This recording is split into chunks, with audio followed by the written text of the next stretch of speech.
Bonjour à tous. Enfermés dans leur stratégie de la peur, de la démoralisation, de l'infantilisation, leur prochaine cible, c'est Noël. C'est la fête de Noël, fête religieuse, fête des familles, fête de l'amour. Et Noël est dans le viseur. Alors on va, dès aujourd'hui, j'y reviendrai en fin de vidéo, lancer une grande pétition nationale. Laissez-nous fêter Noël. Je vous mettrai le lien en description.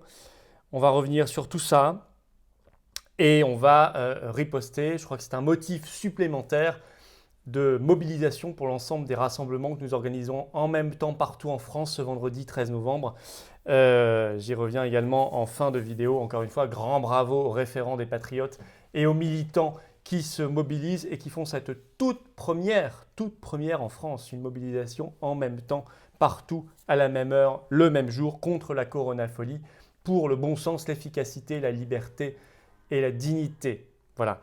Évidemment, c'est le moment de rejoindre ce combat. Prenez votre carte d'adhésion aux Patriotes. Le lien se trouve en description sous la vidéo pour rejoindre les Patriotes. Le lien se trouve également en commentaire épinglé. Et vous pourrez adhérer aux Patriotes en fin de vidéo en cliquant directement sur l'écran. Je vous attends, nous vous attendons dans les combats essentiels que nous menons, qui sont des combats pour la France, mais aussi pour notre dignité d'hommes et de femmes debout. Voilà, donc n'attendez plus, vous êtes les bienvenus.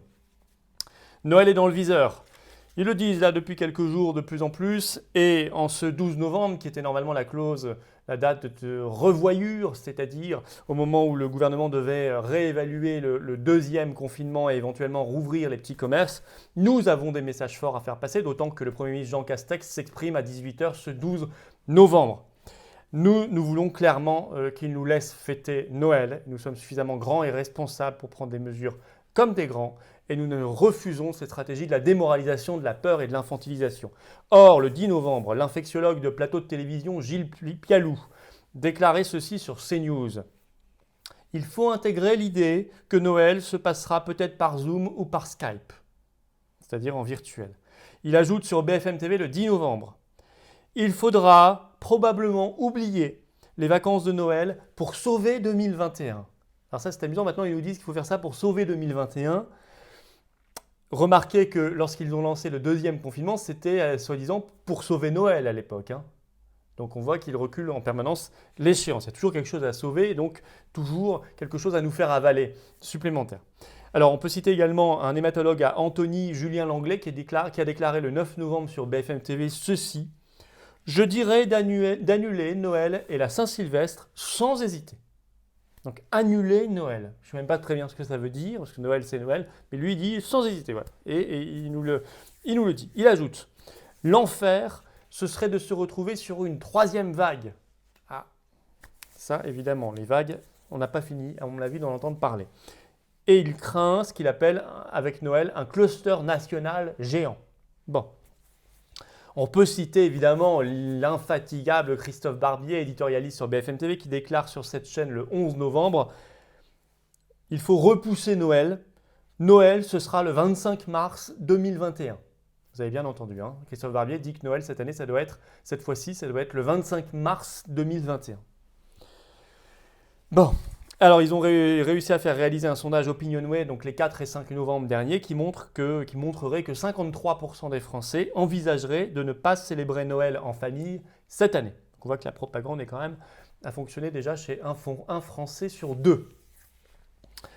Alors aujourd'hui, là, en ce 12 novembre, on communique beaucoup, vous l'avez entendu à la radio, à la télévision, sur le fait que le pic d'hospitalisation va bientôt atteindre le sommet qu'on avait atteint lors du premier confinement.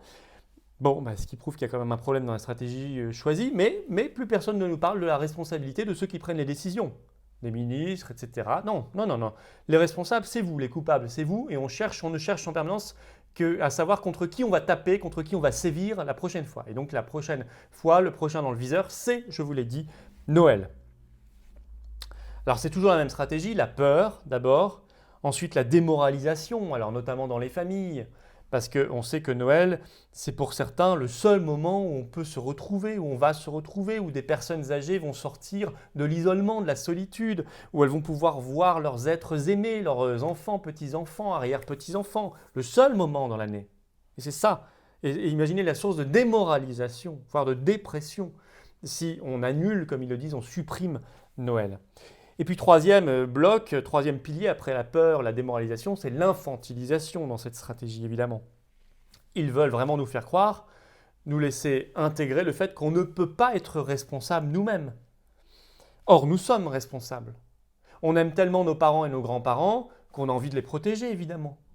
Et qu'on va tous faire attention, évidemment, comme on l'a toujours fait. Non, ce qu'ils veulent, c'est qu'on soit déresponsabilisé, infantilisé, c'est on vous protège à votre place et donc on vous empêche de vous voir, tout simplement. Comme pour certains, ça fait des mois qu'on ne peut plus se voir. Et même on annule Noël, ce moment sacré. Alors le risque c'est quoi? C'est soit qu'ils nous maintiennent confinés, donc ils prolongeront ce deuxième confiné, y compris pendant Noël, soit c'est qu'on soit formellement déconfiné pendant une petite parenthèse de temps, mais qu'il y ait tellement de restrictions au déplacement géographique que ce soit très compliqué d'aller voir nos proches. Et puis il faut y ajouter la difficulté à célébrer Noël comme fête religieuse.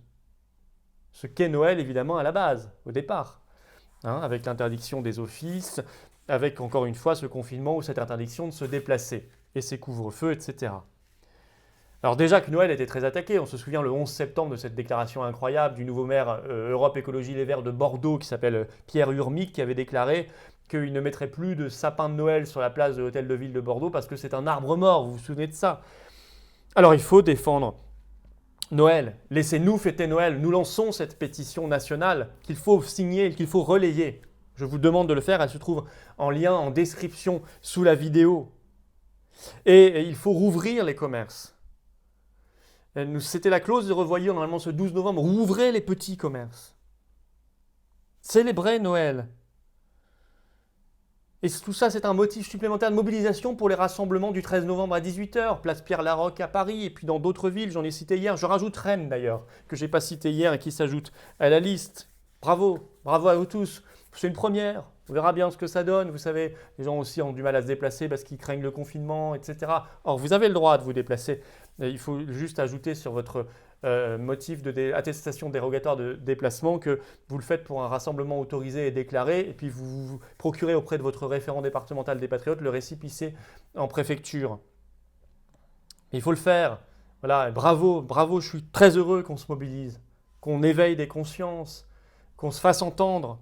Parce que rien n'est pire que le silence ou la soumission. Il faut sortir de cette folie.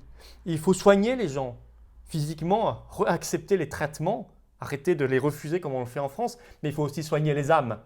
Et nous y prenons toute notre part. Voilà. Alors pour ces combats-là, adhérez aux Patriotes. Le lien se trouve ici en cliquant directement sur l'écran. Également, il se trouve en commentaire épinglé et en description sous la vidéo. Je vous attends. Aidez-nous dans le combat. Adhérez, aidez-nous, faites des dons, faites ce que vous pouvez. Mais nous vous attendons dans ce beau et grand combat pour notre dignité. Vive la France!